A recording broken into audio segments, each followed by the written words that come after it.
Bonjour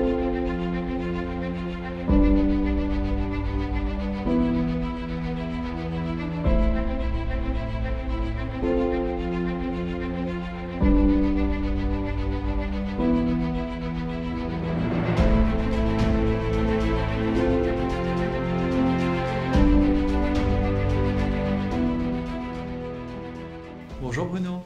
Bonjour. Merci beaucoup d'avoir accepté notre invitation dans Secret Garden. Merci à vous. Ma première question va être très simple. Tu es assis devant un miroir et j'aimerais que tu nous décrives la personne que tu vois dans ce miroir. Pas si simple que ça. Un petit chanteur qui s'est battu toute sa vie pour ses convictions et pour vivre de son rêve. Je te remercie. Tu as commencé la musique très jeune. À quel âge ? J'ai commencé à chanter, j'étais tout petit à l'église, je chantais du gospel tous les dimanches. Donc voilà, c'est là que j'ai commencé à sortir les premières notes. D'accord. On t'appelle toujours le petit Peter Pan. Oui.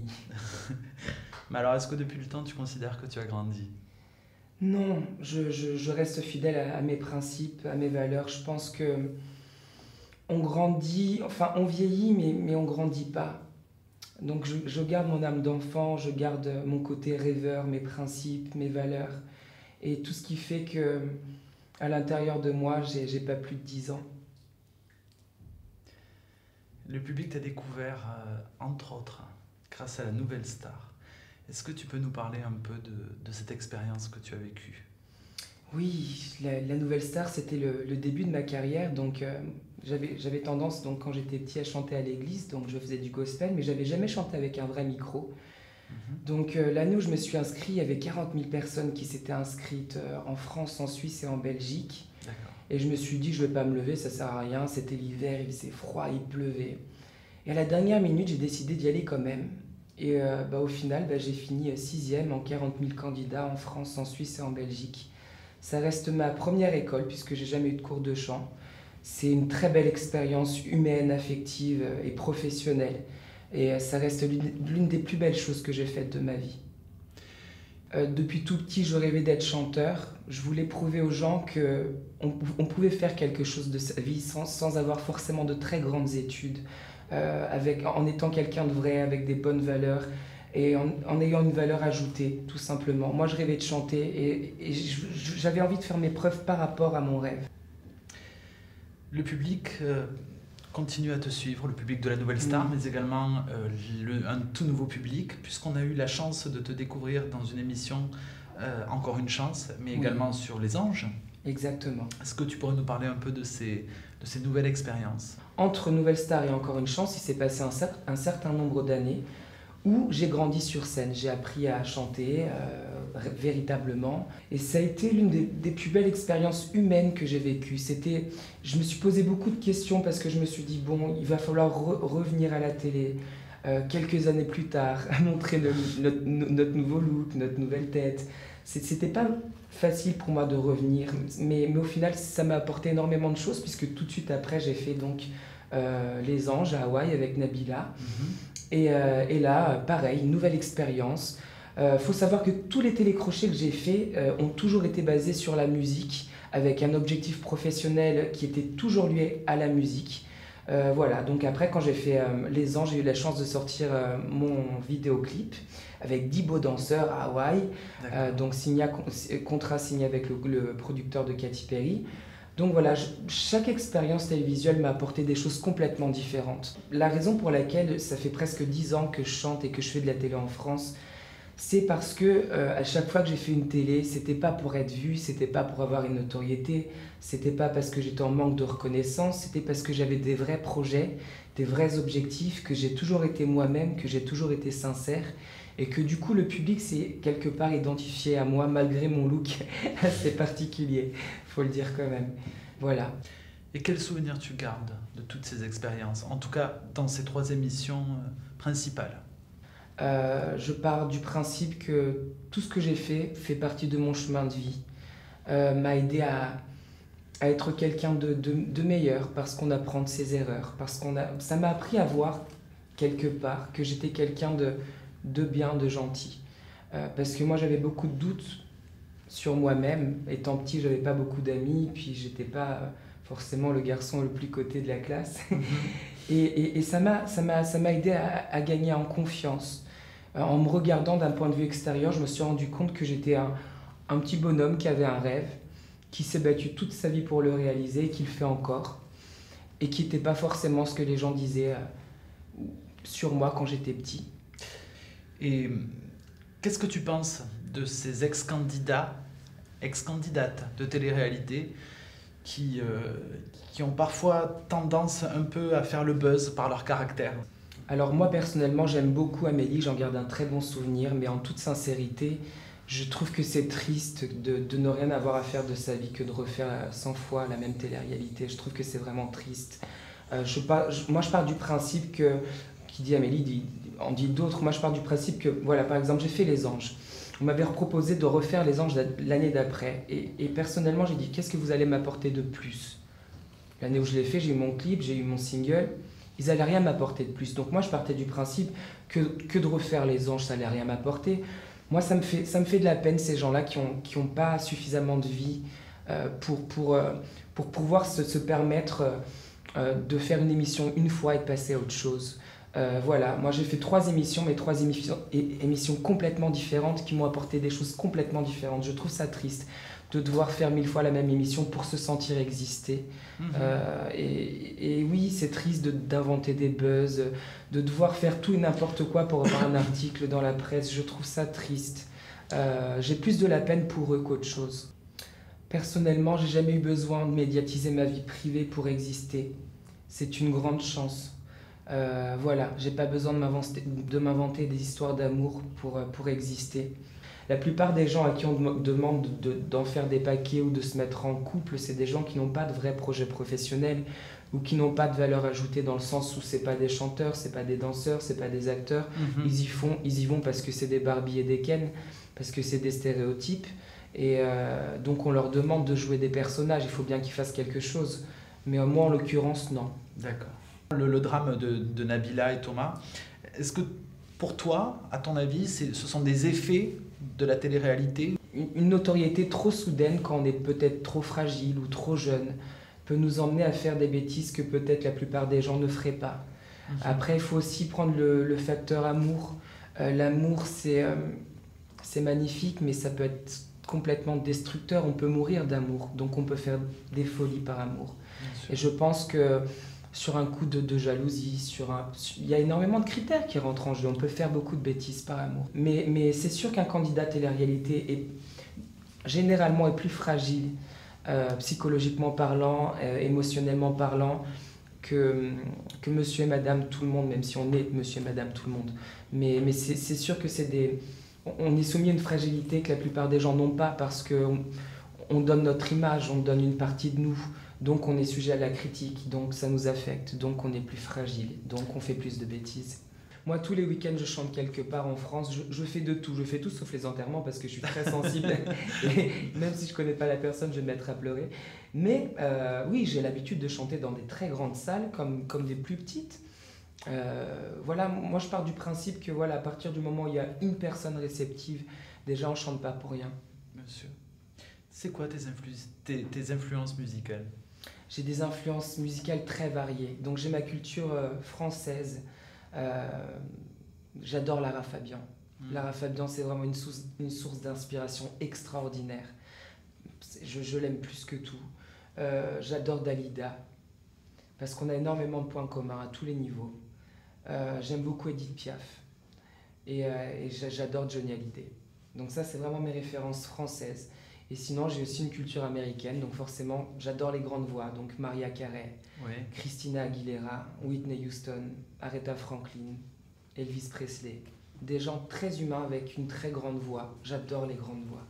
Je trouve que voilà, les gens au jour d'aujourd'hui ont tendance à oublier que le métier de chanteur, c'est avant tout raconter une histoire, c'est un partage, c'est un texte, c'est de l'émotion, c'est une voix. Et en France, on a tendance à tout mélanger au jour d'aujourd'hui, malheureusement. On devrait se souvenir des bonnes références françaises. Voilà, que ça soit Piaf, que ça soit à l'époque Dalida entre autres. C'est ça la vraie musique. Tu sors un album sur lequel tu as travaillé pendant plusieurs années. Un album très très personnel. Raconte-nous un peu comment t'es parvenu à le créer. Alors, je suis en pleine création de mon premier album après toutes ces années de télé-réalité, de concerts et de tout ce que j'ai fait. Voilà, j'ai sorti beaucoup de singles, j'ai fait beaucoup de vidéoclips.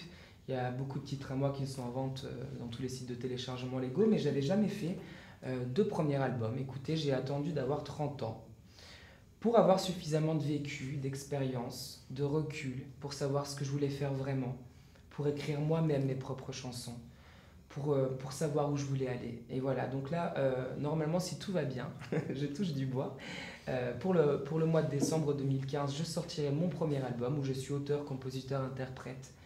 Voilà, faut savoir ce qui est de plus en plus rare. Enfin. Ce qui est de plus en plus rare, et voilà, avec la voix la plus pure possible, parce que je suis anti tout ce qui est trafic de voix, autotune et tout ça. Je pars du principe qu'un vrai artiste, ça se découvre sur scène avec très peu de moyens, un petit micro et une lumière blanche sur la tête. En live, c'est là qu'on voit les vrais artistes. Donc voilà, ce premier album, il y aura 10 titres, pas plus. 10 titres originaux. Chaque chanson est une expérience personnelle. Je chante que des choses que j'ai vécues. Je ne m'invente pas une vie. Je partage des émotions dans lesquelles la plupart des gens pourront s'identifier. Voilà, je raconte des épisodes qui m'ont marqué, qui m'ont fait grandir un petit peu, mais pas tant que ça. En tout cas, qui m'ont permis d'être quelqu'un de plus vrai, de plus juste et de plus mûr avec le temps. Voilà, c'est 10 petites histoires. À chaque fois, à la fin de chaque chanson, on retient une morale. Et c'est le but, parce qu'un chanteur, c'est quoi? C'est un raconteur d'histoires. Donc voilà, je raconte 10 histoires qui ont marqué ma vie, qui ont fait partie de ma vie et qui font ce que je suis aujourd'hui. Le titre Me battre. Parle-moi un peu de ce titre, s'il te plaît. Alors, le titre Me battre, il faut savoir que fin 2014, j'ai dû faire face à 3 drames qui m'ont énormément bouleversé. J'ai vraiment pas l'habitude de parler de ma vie privée, mais j'étais obligée de le faire vis-à-vis de mon public, parce que j'avais des dates à assurer et qu'il fallait que je leur explique qu'effectivement j'allais pas être au top, parce qu'il s'est passé 3 choses qui m'ont bouleversé dans ma vie. Donc j'ai perdu 2 membres de ma famille auxquels je tenais énormément et je tiens énormément, le même jour, la veille de Noël. Et le même jour, j'ai perdu l'amour de ma vie. Donc j'ai dû faire face à 3 choses qui m'ont complètement touché, bouleversé, chamboulé. J'ai perdu le goût de beaucoup de choses. J'ai perdu le goût de vivre. J'ai perdu le goût de beaucoup de choses à cette époque-là de ma vie. Il n'y a pas si longtemps que ça. Et j'ai dû m'accrocher à quelque chose pour continuer à avancer et continuer à me battre et à continuer à vivre tout simplement. Et cette chanson est tombée à ce moment-là. On m'a proposé un titre. Le texte ne me convenait pas du tout. Donc je l'ai réécrit. Et j'en ai fait une chanson d'espoir pour toutes les personnes qui sont pas bien dans leur vie, qui ont plus envie de vivre, qui en ont marre de se battre au quotidien. Voilà, c'était juste pour leur dire que je crois en la vie, je crois que quand on est bon, un jour ou l'autre, on récolte ce qu'on a semé, et vice-versa. Et que dans la vie, il faut se battre, parce que la vie, c'est un combat de tous les jours. Et que voilà, donc c'est une chanson d'espoir pour dire aux gens qui sont pas seuls, que nous aussi on souffre, que nous aussi on a une croix au quotidien, qu'on ne le montre pas forcément, parce que moi en l'occurrence je ne suis pas quelqu'un qui a l'habitude de se plaindre, je suis quelqu'un de toujours positif, avec les ondes positives qui vont avec. Voilà, la vie est un combat tous les jours, et cette chanson m'a permis de tourner une page de ma vie, d'avancer et d'être là où j'en suis par rapport à mon projet d'album. Ça a été un parcours de solitude en ce qui me concerne. J'ai jamais eu pendant toutes ces années en tout cas, une famille, par exemple, ma famille est très pudique, je viens d'une famille très humble, voilà, je ne suis pas né avec une cuillère en or, là où je ne dirais pas. et ce n'est pas des gens qui me disent on est fiers de toi. Non, j'ai avancé parce que j'ai avancé dans la solitude, mais dans la foi. Voilà, c'est ça que je voulais dire. Il n'y a pas eu une personne ou un élément, jusqu'à aujourd'hui en tout cas, qui m'a permis de dire oui, bon, c'est grâce à toi. J'ai avancé parce que je me suis battu, parce que je me suis remis en question, mais ça a été un chemin de solitude.